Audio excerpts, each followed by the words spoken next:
Ang mga tao sa kalibutan, mga igsoon, kita sad, apil na ta, pulos kita nangandoy og Ginoo.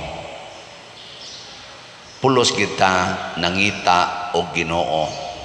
Pulos sad ta nagkinahanglan og Ginoo. Nagilingay mong tupad na nakit-ada nimo ang Ginoo. Pero sa kadaghanan nato sad inigpakita sa Ginoo nato di sa taganahan mudawat niya.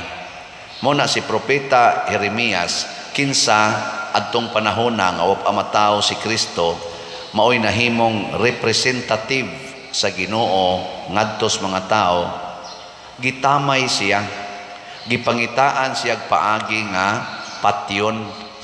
Kay ang mga tao nga nangitag Ginoo, ang mga tao nga kunuhay nagkinahanglag Ginoo, nagtuon pagyud sa balaod sa Ginoo, dili makadawat sa iyang gipangsulti. Ngano man tungod kay ang gisulti ni Jeremias batok sa ilang mga binuhatan, kay mga dautan man silag binuhatan.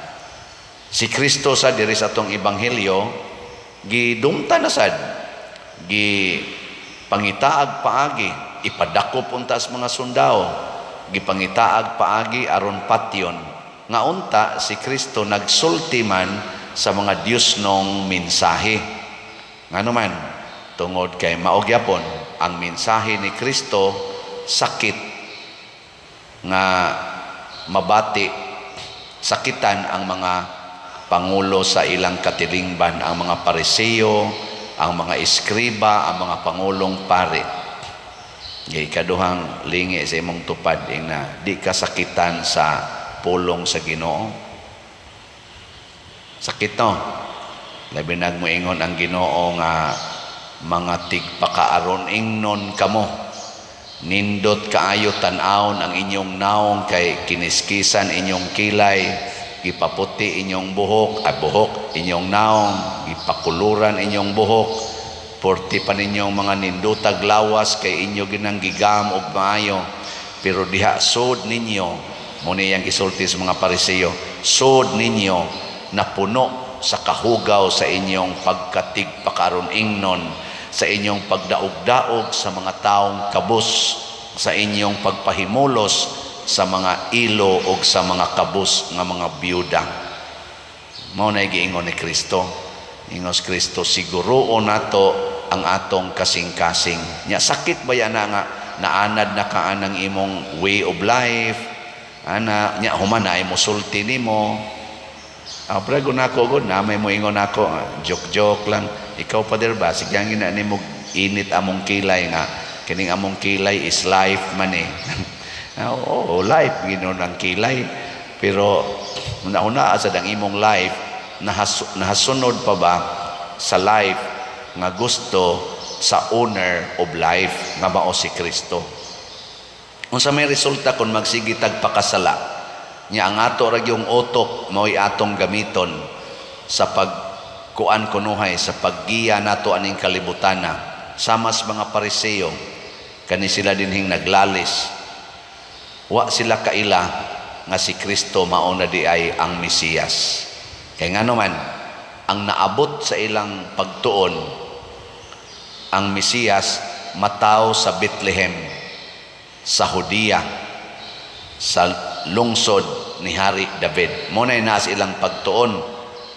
Ang ilang nailhan ni Kristo didto man gapuyo sa Galilea, dili man taga Judea, Galilea man, kay dito man midako si Kristo, gitawag man siya Galileanhon.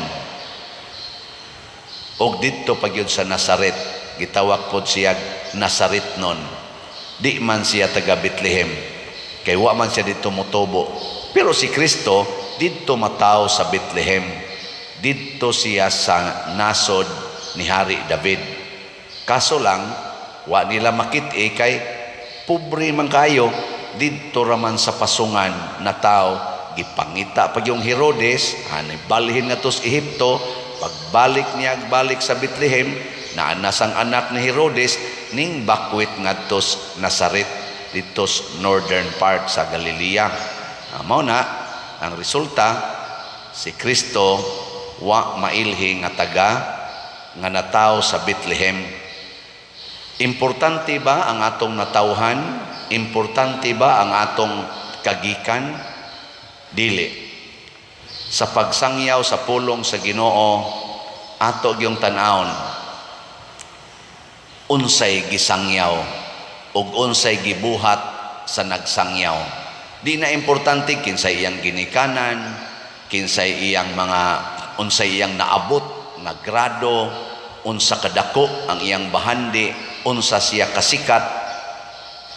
Ang importante unsa may iyang gisangyaw ug iyang gibuhat. Ang mga sundao nga mga ordinaryong tao, nakakita sila nga ang gisangyaw ni Kristo ug ang iyang gibuhat talagsaon. Dili pwedeng buhaton sa ordinaryong tao. O kay di man mabuhat sa ordinaryong tao ang iyang gisangyaw o gibuhat, nituo ang mga sundao nga siya mao ang Mesiyas. Nya ni gamit sila, yung sila, wa man gani nituo nga atong mga officers. Kini si Nicodemo or Nicodemus, kuan ni siya, usa ni ka mga leader sa Pariseo. Siya niingon, di natuhukman ang tao. Kaya naman tayo balaod nga ato o sa siyang imbestigaron, ato o sa siyang atubangon, ato sa siyang pasultihon, una patamo hukom. Suko na sad sila. Kini manggong atong panghuna-huna nga tawhanon mo end up ni sa atong pagka stubborn. Kana bang pride kita ra gyud sakto. Muna imbis nga mudawat as Ginoo, imbis nga makakita natas pagpakita as Ginoo, mahimo na noong mukontra tas Ginoo. Okay. Lingi ay katuloy mong tupad. Inawap ani mo kontrahi ang Ginoo. Panalitan kinsa man ning Ginoo. Ang Ginoo matud pa ni Kristo naa sa labing ubos. Kinsa tong labing ubos mao na ang iyang presensya. Kinsa may atong kasagarang kontrahon, atong awayon ug atong isalikway ang labing ubos. Ang mga sugo sa ni Kristo nagtudlo nato sa pagpaubos.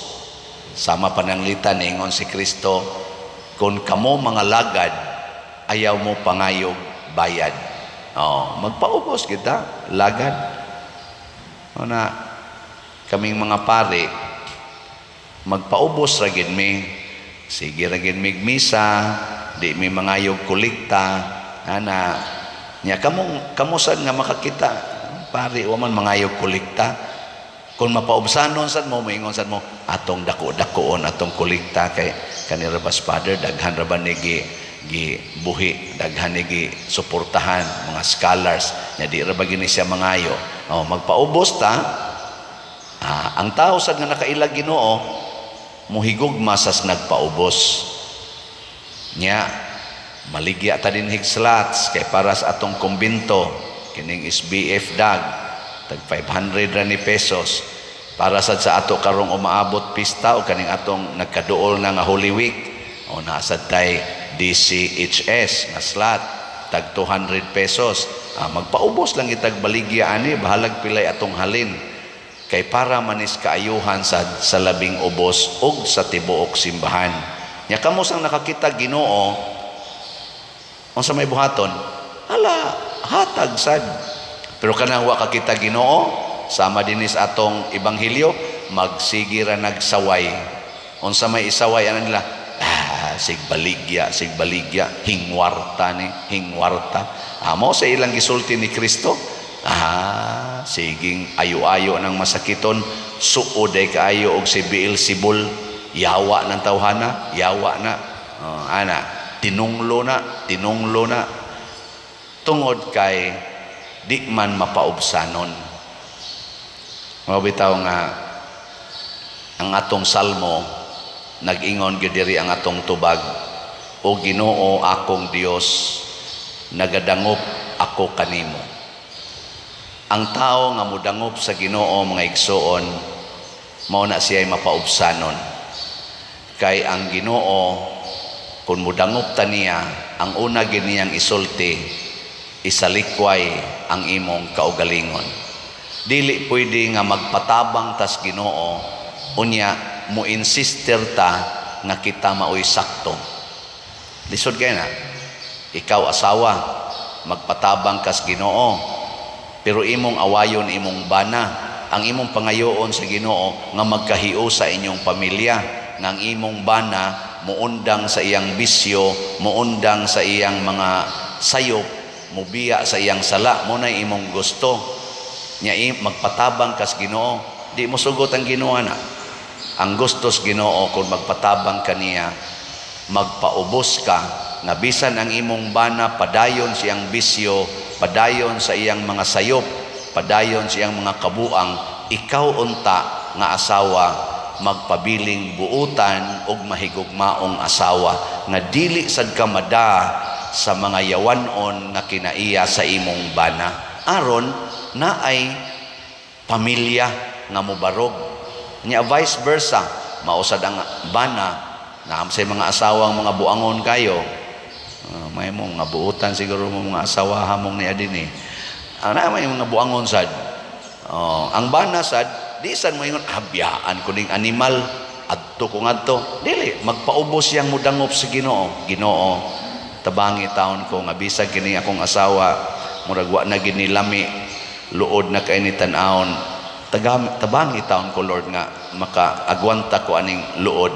Hinana ba magpabilin kong buutang bana aning akong portigid kasalbahis nga asawa. Mga anak baron, ang Ginoo mo na magpaubos ug anha diha mulihok ang grasya. Muna si Jeremias nagpatabang siya sa Ginoo, niingon siya, labing matarong nga Ginoo, maghuhukom kas mga matarong, nagsusi kas kasing-kasing, pakit ako inig panimalos mo kanila, kay gitugyan ko kanimo ang akong mga mulo. Dili na kita mo insist nga atog yung usbon ang sitwasyon. Igo ratang mo ingon, itugyan ni nako nimo Lord, tabangi ko nga makapadayon sa paghigugma o sa pagpuyo o pagpadayon sa akong katungdanan bisan pag gisakitan ako. Ngay katapusang lingi be sa inyong mga tupad na imong tupad ing na bisag magkinaunsang panahon ako kang unungan. Giing na bisan pag magkinaunsang panahon unungan tika. Nindota no, isulti na ninyo mga bana o ngatos yung asawa, di ba? Moingon na inyong asawa, sana all, di ba? Sige, manindog na ta nga buotan.